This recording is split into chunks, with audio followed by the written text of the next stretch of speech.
Welcome to the Ellon In The Dark tutorial. I will tell you about the common mistakes, about the monster and the weapon types, and I hope with my help you can at least save the common mission steps, which are around 14 to 7,000 points. So yeah, you see, in the beginning you should fly to the ground, because there you're automatically aiming at your opponents, and the only thing you have to do is to avoid their few attacks.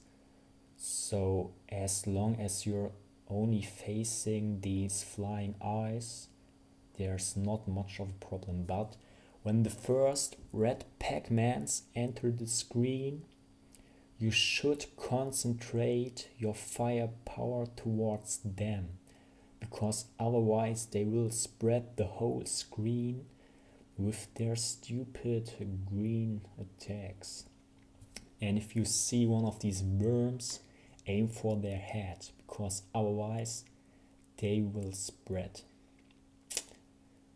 Okay, yeah, you shouldn't take the blue or the red weapon upgrade, because the blue weapon upgrade's damage is too low, and the red weapon won't hit the opponent you're aiming at if you are on the ground.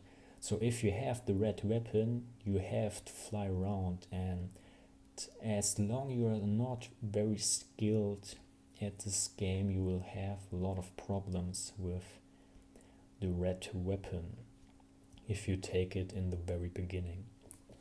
So yeah, you see this can work out if you're a bit of an experienced player, but yeah, here you have to avoid really much attacks already. So you should better stay with this orange attack. In the beginning that's most easy. So there's a worm again, aim for the head, then it is dying.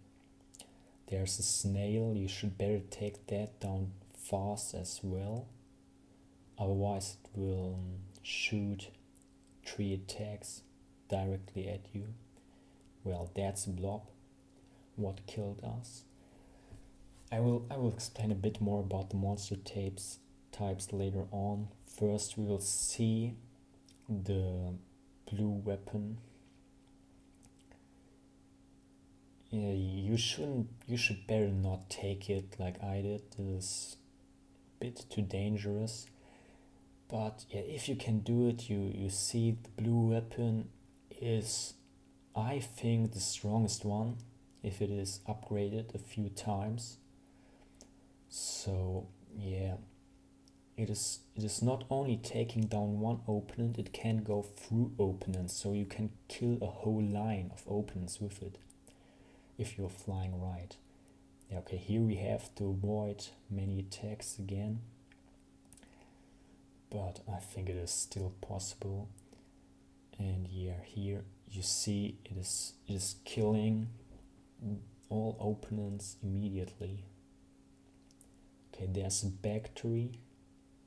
Better kill these fast too, because they can duplicate after a bit of time. Yeah, there we have a magnet. It's for beginners one of the best second weapons, because don't really have to think what you're doing when you have it. And yeah, well, if there are coming any opponents from the left, you better don't stay there, otherwise you will just die. And there's a tentacle, another second weapon. It is really low ranged, but the damage is like the best you can have here. Later on you will see that it is a really good late game weapon for some special opponents. But in the start it is a bit too dangerous, because to really make use of it, you have to fly closely towards your opponents. And yeah, like this, won't work out for these who are not very skilled at the game.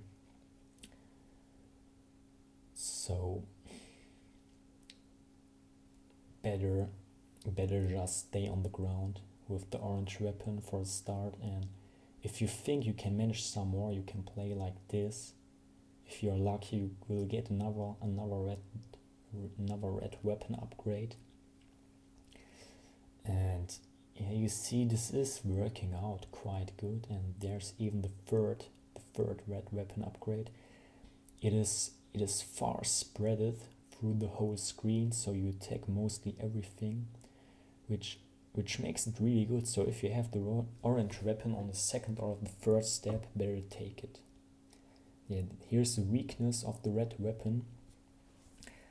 The weakness is that it is a far spread attack, so these red pigments go down really good, but the worm is spread into 4 parts, and that's making it really difficult, because you only concentrate on the bacteria and the worm, and you don't see the incoming attacks from the snail.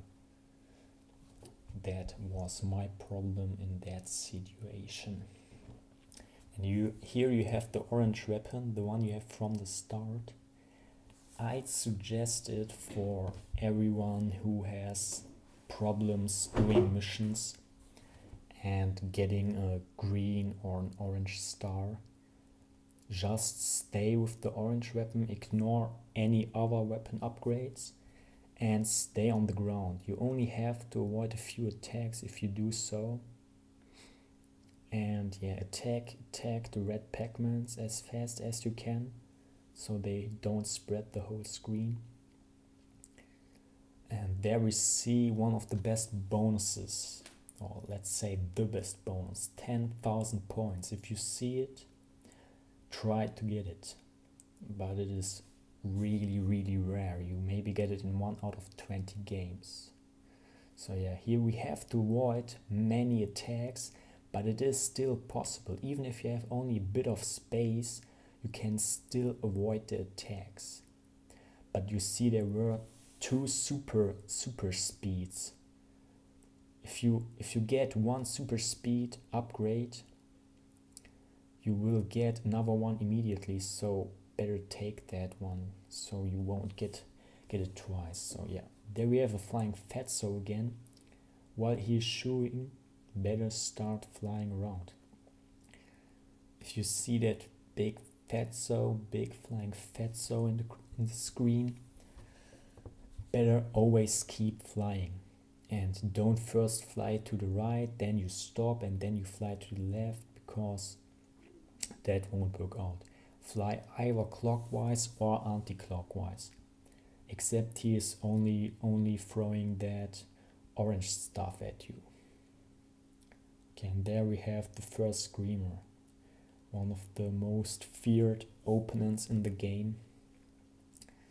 When he's entering the screen, you mostly have lost the game. Yeah, there we see why you should attack the green blob all the time, otherwise it will just explode. Okay, this is the really first good run. You see, I stay on the ground all the time just with the orange attack, and until now I don't really have to do a lot. I don't really have to avoid at all. And when the first red Pac-Mans are coming into the game, concentrate on killing them first. So yeah, we have super speed as well. It's quite helpful for avoiding. So yeah, here yeah, that was quite hard, but if it is too hard for you, you can fly a bit more around, so it is easier to avoid these attacks. You don't have to stay on one position all the time. Yeah, attack the green blob all the time.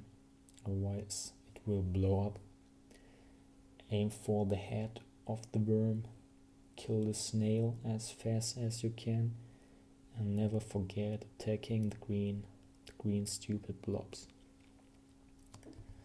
So yeah, until now we didn't really have to do anything, just avoiding a few attacks. Now the flying fatso is coming, throwing some orange shots at us. But just keep moving, especially while he's shooting, and don't avoid like this. Don't fly anti-clockwise and then clockwise. I think I will do it again now. First I fly clockwise, now I fly anti-clockwise. Better don't do that. If you want to have a really high score, you can take that risk, but better don't do it.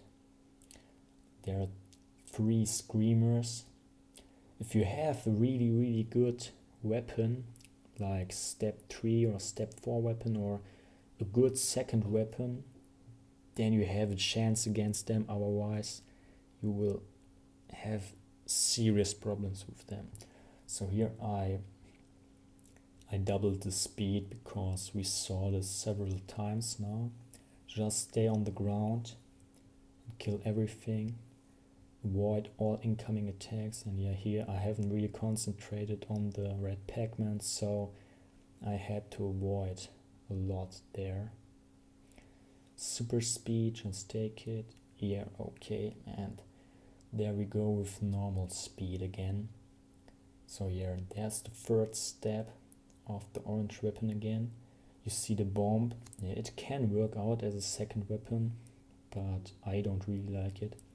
It is balanced second weapon, but since it is just falling to the ground, you can't make that much use out of it. And there, yeah, always keep attacking the green blob. Try to take down that factory fast. Fly a bit around while the fatso is shooting his orange stuff at you. Yeah, well, that was a quite hard move. Better don't stay there with more than 20,000 points. Don't stay at the right bottom. So yeah, there's a screamer, and if you have this much weapon power and even a tentacle as second weapon, you can take down at least one of them. So never underestimate the second weapons. They can be quite helpful for screamers. But here, yeah, I forgot again to hit the green blob, and there the game's over. I hope this information can help you.